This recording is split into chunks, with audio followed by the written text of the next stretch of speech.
Greetings. Today I will talk about the rescue of Alexander Selkirk from his plight, stranded on an island for 4 years. Selkirk would become the inspiration for author Daniel Defoe's classic novel, Robinson Crusoe. Before getting started, I would encourage you to subscribe to the Mossy Feet Books YouTube channel for more great content. If you like my videos, please hit the like button. The more likes I get, the more YouTube will show it to other people, allowing me to grow the channel. I also entreat you to visit my website, www.mossyfeetbooks.com. There you will find sample chapters, podcasts, a slew of content, and links to where you can buy my books. While visiting the website, you can subscribe to it and receive email notifications of when I publish a new book or other content like this video and podcast. This episode is based on my book, A Day in United States History, Book 1. British Governor Woodes Rogers, during his mission to destroy the Pirate Republic, accidentally found Alexander Selkirk, who had been stranded on an island for over 4 years. Author Daniel Defoe used the experience of Selkirk to write his classic book, Robinson Crusoe. Alexander Selkirk lived from 1676 until December the 13th, 1721. A native of Lower Largo, Fife, Scotland, Selkirk was a spirited, troublesome youth. Finally, to escape his self-imposed troubles, he fled to sea and joined a privateering expedition around 1701. In 1703, he joined privateer Captain Thomas Stradling aboard his ship, the Cinque Ports. After a couple of battles and other sundry adventures, Stradling brought the Cinque Port to a deserted island called Mas a Tierra in the Caribbean Sea. Stradling had the crew engaged refreshing their fresh water and other sundries. By this time, the ship had become unseaworthy. Selkirk wanted the captain to make repairs, declaring he would rather be put ashore on the island than to continue on the leaky ship. Stradling obliged, leaving Selkirk on the island alone with only a few personal items, a gun, and some powder. Remorseful about his rash statement, Selkirk implored the captain not to leave him on the island, but Stradling refused. The Cinque Ports sailed off, leaving Selkirk alone on the island. At first, Selkirk stayed near the beach, eating a type of sea lobster for food, hoping for rescue.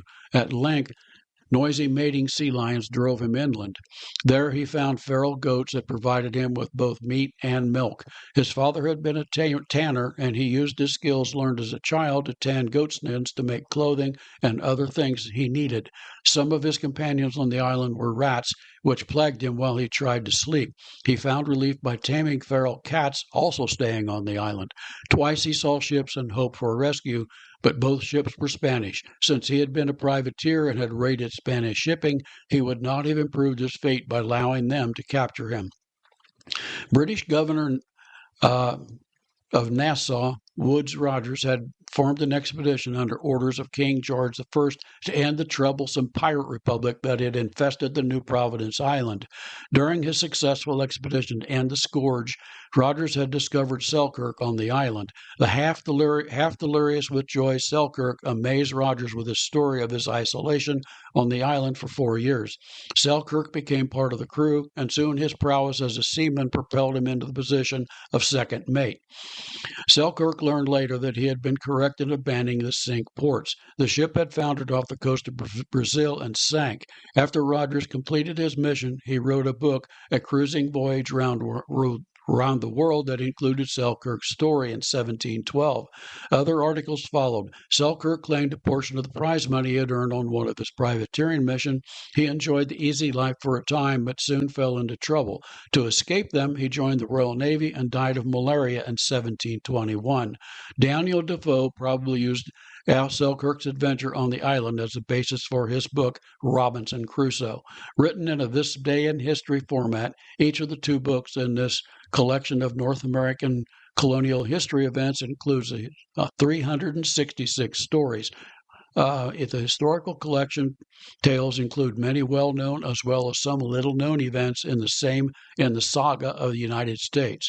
This easy-to-follow This Day in History format covers a wide range of people, places, and events of early American history. It is the first book in my series, 366 Days in history. Each book includes 366 stories of American history. It's available with many other titles on gardening, Indiana places in history, and United States history at the Walnut Street Variety Shop in downtown Batesville. You can also buy them from my website, www.mossyfeetbooks.com. I hope you enjoyed this podcast, and thank you for listening.